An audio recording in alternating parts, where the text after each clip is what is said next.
Hello friends, welcome to IICS platform. आज है 2 अगस्त और 2 अगस्त के करेंगे हम करंट अफेयर के एमसीक्यू। दोस्तों, लेक्चर स्टार्ट करने से पहले चैनल को सब्सक्राइब और बेल आइकन प्रेस करना ना भूलें। चलो वीडियो स्टार्ट करते हैं। First question, 30th round of border talk between India and China has been held at which city. देखो दोस्तों, अभी लेटेस्ट इंडिया और चाइना की एक राउंड टेबल मीटिंग हुई है। जो किस सिटी में हुई है दोस्तों? वो हुई है दिल्ली के अंदर। और चाइना के जो लीडर आए थे जिनका नाम था होंग लियांग। कौन से दोस्तों? Hong Liang. ये आए थे। क्या हुआ था दोस्तों? हमारे एक्सटर्नल अफेयर मिनिस्टर जैसे एस जयशंकर उन्होंने वो 2 मीटिंग में गए थे, इंटरनेशनल मीटिंग। सबसे पहले गए थे सिंगाई कोऑपरेशन ऑर्गेनाइजेशन में, देन आफ्टर आसियान की मीटिंग में भी गए जो कि लियोस में हुई थी। कहाँ पर हुई थी? लियोस में। यहाँ पर चाइना के लीडरों से मुलाकात करी, जो इनके काउंटर पार्ट थे उनसे मुलाकात करी। और मुलाकात करने के साथ इन्होंने डिस्कस किया ओवर इंडिया एंड चाइना के बॉर्डर पे। और बोला गया कि जो वर्किंग मैकेनिज्म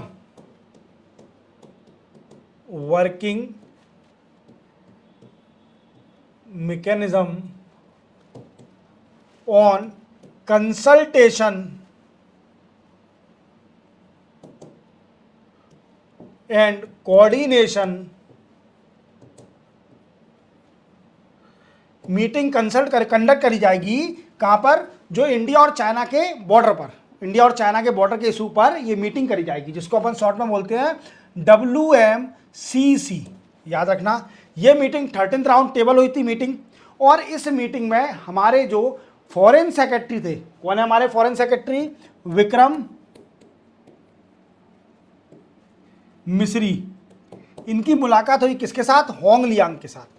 और इन्होंने डिस्कस किया कि जो भी बॉर्डर एरिया पर, इंडिया और चाइना के बॉर्डर एरिया पर स्टैंड ऑफ हो रहा है उसको जल्दी जल्दी रिजॉल्व किया जाए और पीस एंड ट्रांक्विलिटी वहाँ पर एडॉप्ट की जाए। मतलब पीस रहे, वहाँ पर कोई भी स्टैंड ऑफ ना हो। जैसे कि डोकला में हुआ था 2020 से इंडिया और चाइना के बॉर्डर पर बड़ा इशू चल रहा है, पेंगोंग लेक के बारे इशू चल रहा है। तो इसको रिजॉल्व करने के लिए मीटिंग हुई थी, 30th round of table meeting हुई थी। और ये मीटिंग नई दिल्ली में हुई थी, अभी लेटेस्ट। चलते हैं अपन नेक्स्ट क्वेश्चन पर।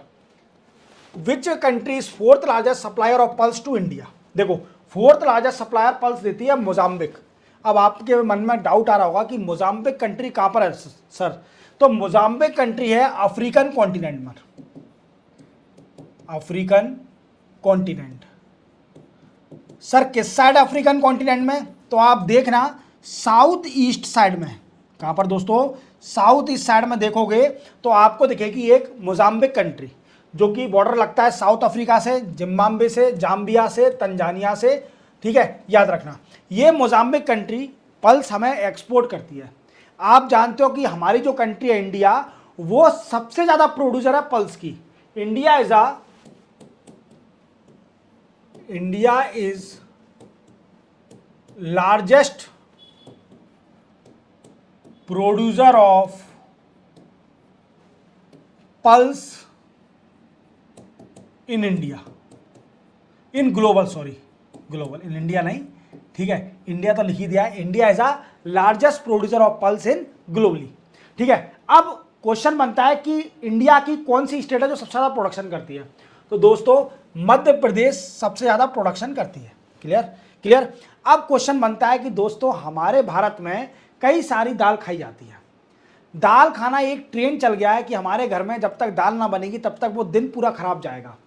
हर रोज दाल चाहिए हमें, दाल चावल खाना है, दाल के साथ रोटी खाना है। अब इसके लिए प्रोडक्शन भी होना चाहिए इतना। तो India is the largest producer of pulse in globally. Even that India तो भी इंपोर्ट करती है। कितना इंपोर्ट करती है? देखिए आप, अगर एनुअली देखा जाए 2023 का डेटा, तो इंडिया 7.7 लाख टन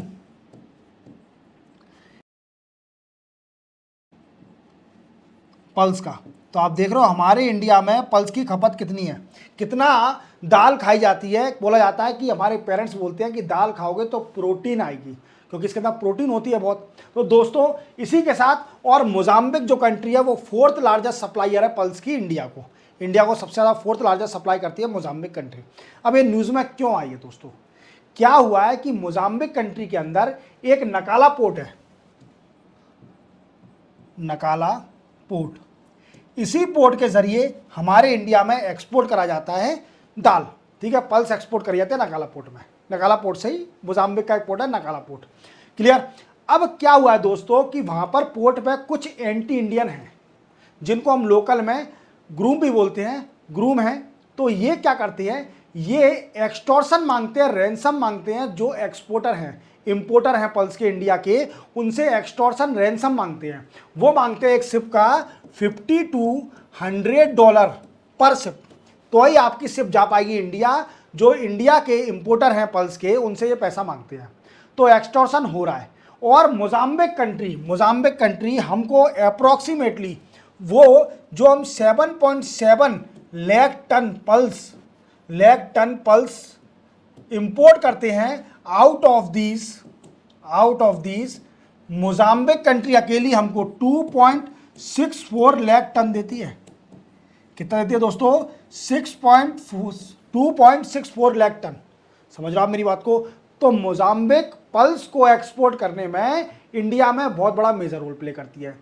और इंडिया और मोजाम्बिक का एक मोमेंडम ऑफ अंडरस्टैंडिंग भी साइन करके रखा है दोनों कंट्री ने, जिसमें मोजाम्बिक ने प्रॉमिस किया है कि हम आपको एनुअली 2 लाख टन पल्स देंगे इन 2025 to 26। पर वहां पर एंटी इंडियन एक्टिविटी हो रही है मोजाम्बिक में, उसको कंट्रोल करना है। जो रैंसम मांगा जा रहा है, जो कि पल्स को इंपोर्ट करते हैं उनसे शिप नहीं निकलने दे रहे हैं, तो उसे कंट्रोल करना पड़ेगा मोजाम्बिक को। तो ही हमारे इंडिया के अच्छे रिलेशन आगे बढ़ेंगे मोजाम्बिक के साथ, क्योंकि India always follow the peace process. समझ में आ गया? चलते हैं नेक्स्ट क्वेश्चन पर। नेक्स्ट क्वेश्चन है, in which month was chosen to conduct Tarang Shakti 24 air force exercise in India. देखो, तरंग शक्ति एक एक्सरसाइज होने वाली है हमारे इंडिया में, जिसको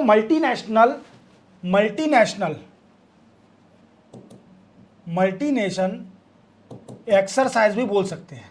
बोलना क्या है, बोल सकते क्या है, बोलना ही पड़ेगा, क्योंकि इसके अंदर 30 कंट्रियां पार्टिसिपेट करेंगी, 30 कंट्रीज पार्टिसिपेट एंड 150 नेशन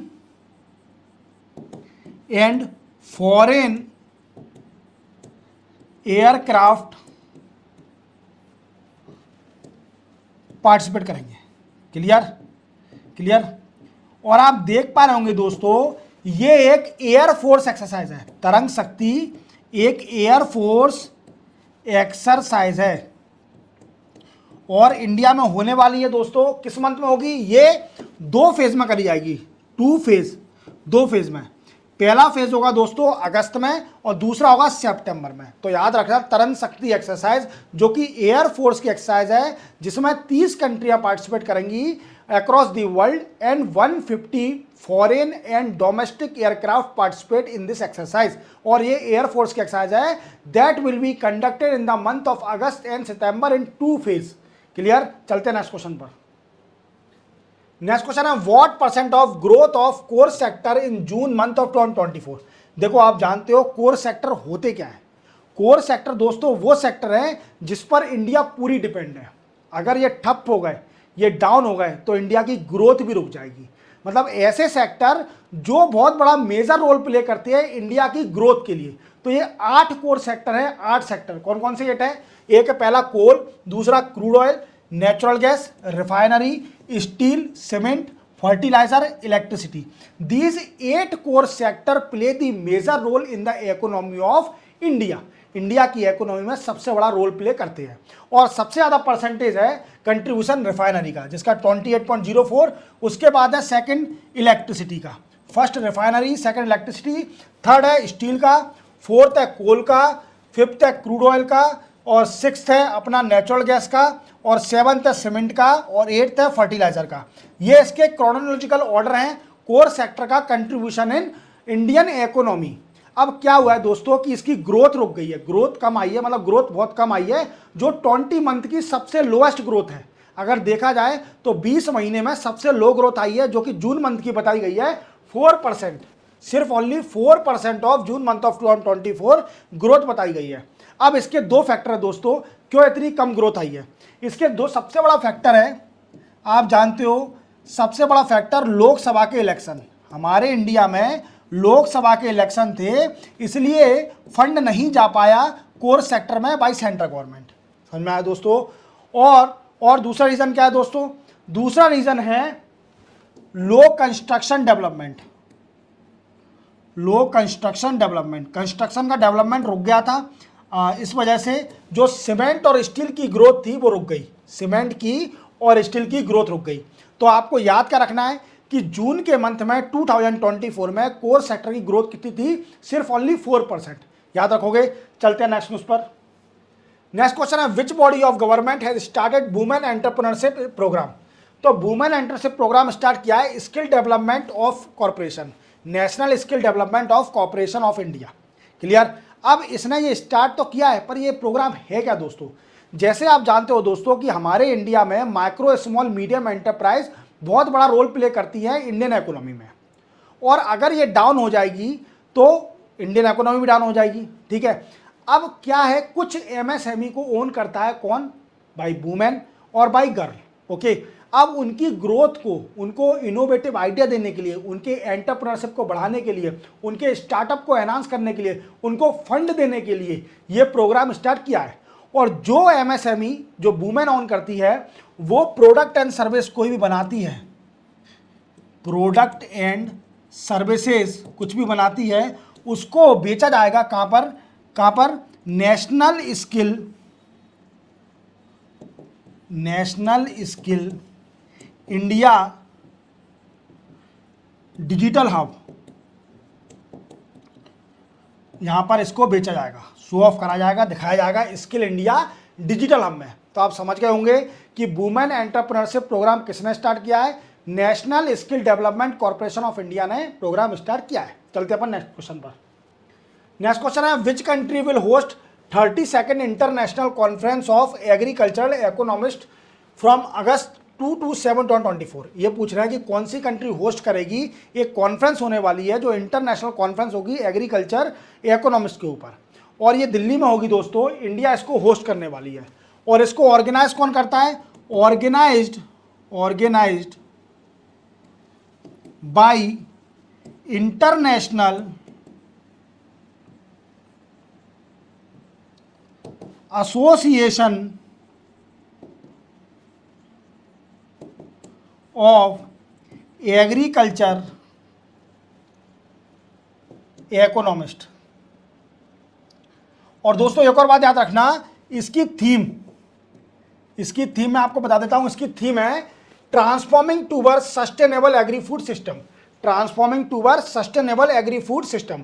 और इसका मेन एम क्या है, ये कॉन्फ्रेंस होगी किसके ऊपर, हंगर के ऊपर, hunger, malnutrition and obesity, मोटापा। याद रखोगे। चलते हैं नेक्स्ट क्वेश्चन पर। नेक्स्ट क्वेश्चन है, which day is observe as a world lungs cancer day 2024। देखो ये पूछ रहा है कि वर्ल्ड लंग्स कैंसर डे कब पड़ता है, कब ऑब्जर्व किया जाता है। तो ये ऑब्जर्व करा जाता है 1 अगस्त को। और दोस्तों 1 अगस्त को world lungs cancer day observe किया जाता है। और इसकी थीम क्या थी, तो थीम याद रखना, इसकी थीम थी दोस्तों close care gap everyone deserve access to cancer care. याद रखोगे थीम याद रखोगे, 2024 world lungs cancer day observe on 1 अगस्त and theme is close the care gap and everyone deserve access to cancer care. याद रखोगे ये थीम थी इसकी। चलते हैं अपन नेक्स्ट क्वेश्चन पर। नेक्स्ट क्वेश्चन है, which international bank provide 200 million loan for solid waste management in India and sanitation in 100 Indian city under स्वच्छ भारत मिशन 2.0। देखो स्वच्छ भारत 2.0 स्टार्ट हो चुका है, और इसके लिए पूछ रहे हैं कि ऐसी कौन सी इंटरनेशनल बैंक है जिसने $200 मिलियन इंडिया को दिया है for solid waste management system के लिए। तो वो दिया है दोस्तों एशियन डेवलपमेंट बैंक ने। किसने दिया है? Asian development bank. और एशियन डेवलपमेंट बैंक कब सेटअप हुई थी? 1966 में। और इसका हेड ऑफिस कहाँ है दोस्तों? मनीला में। याद रखोगे, मनीला कहां पर है? कैपिटल किसकी है? फिलीपींस की। ठीक है, 1966 में सेटअप हुई थी। चलते हैं नेक्स्ट क्वेश्चन पर। Which day is observe as world ranger day 2024? World ranger day कब पड़ता है दोस्तों? तो वर्ल्ड रेंजर पड़ता है 31 जुलाई को, 31 जुलाई को वर्ल्ड रेंजर डे पड़ता है। और इसकी थीम क्या थी दोस्तों? थीम भी याद रखना, बड़ी सिंपल थीम है इसकी, 30x30। अब कह रहे होंगे, आप सोच रहे होंगे सर यार थीम कैसी है 30x30? तो इसका मेन 30x30 का फुल फॉर्म है protect 30% of earth and sea by 2030। समझ में आ रहा है? और रेंजर कौन होते हैं? जो कि फॉरेस्ट एरिया में रहते हैं, फॉरेस्ट एरिया के ऑफिसर, जिनको हम रेंजर बोलते हैं। क्लियर? और इनका वर्क होता है प्रोटेक्ट दी नेचुरल फॉरेस्ट को बचाना, नेचुरल इकोलॉजी को मेंटेन करना, एनवायरनमेंट को मैनेज करना, अफॉरेस्टेशन करना, डिफॉरेस्टेशन को रोकना। तो इनका मेन मोटिव है कि 30% ऑफ अर्थ एंड सी में हरियाली रहे बाय 2030 तक। चलते अपन नेक्स्ट क्वेश्चन पर। और ये डे पड़ता है 31 जुलाई को। Who took charge as managing director of national housing bank of India? National housing bank के नए एमडी बन गए हैं, मैनेजिंग डायरेक्टर, और इनका नाम है दोस्तों संजय शुक्ला। संजय शुक्ला जी मैनेजिंग डायरेक्टर बन गए नेशनल हाउसिंग बैंक के। समझ में आओगे? याद रखोगे। चलते हैं नेक्स्ट क्वेश्चन पर। Who has become first women to be appointed as director general of medical service? देखो डीजी बन गई हैं, पहली बार एक वुमेन बनी है मेडिकल सर्विस की डीजी। तो इनका नाम याद रखना, इनका नाम है दोस्तों लेफ्टिनेंट जनरल साधना सक्सेना नैयर। साधना सक्सेना नैयर ये पहली वुमेन है जो कि डीजी बनी है मेडिकल सर्विस की आर्मी में। याद रखोगे। चलते हैं अपन नेक्स्ट क्वेश्चन पर। Who secure third bronze medal for India in Paris Olympic 2024? देखो दोस्तों, पेरिस ओलंपिक में हमारा तीसरा मेडल भी आ गया है इंडिया का। और ब्रॉन्ज मेडल कौन लाया है ये पूछ रहा है कि तीसरा ब्रॉन्ज मेडल कौन लाया है। तो उनका नाम याद रखना, ये है हमारे स्वप्निल कुशाला। स्वप्निल कुशाला ये वाला है तीसरा ब्रॉन्ज मेडल हमारे इंडिया का ओलंपिक से, पेरिस ओलंपिक से। और याद रखना ये किस में लाया है? 50 मीटर राइफल शूटिंग में। याद रखोगे। इसी के साथ 2 अगस्त के करंट अफेयर के एमसीक्यू कंप्लीट होते हैं दोस्तों। मिलते हैं हम कल 3 अगस्त को नए करंट अफेयर एमसीक्यू के साथ। चैनल को सब्सक्राइब और बेल आइकन प्रेस करना न भूलें। तब तक के लिए जय हिंद।